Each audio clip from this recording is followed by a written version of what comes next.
Blir som en ny ladugård med lite färg i taket.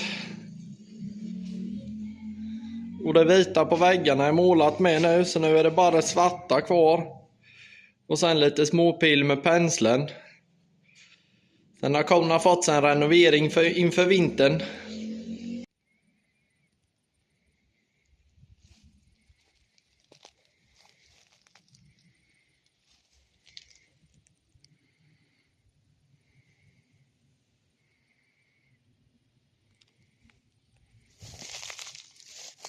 Nog för att det är bra när det regnar, men när det kom så häftigt sist så låser nästan all se här uppe. Det är riktigt tråkigt, för den hade blivit riktigt fin annars.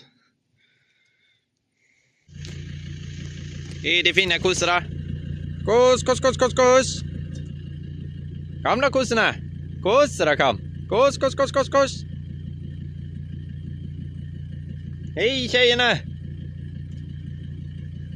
Mår ni gott där? Min fina kossora.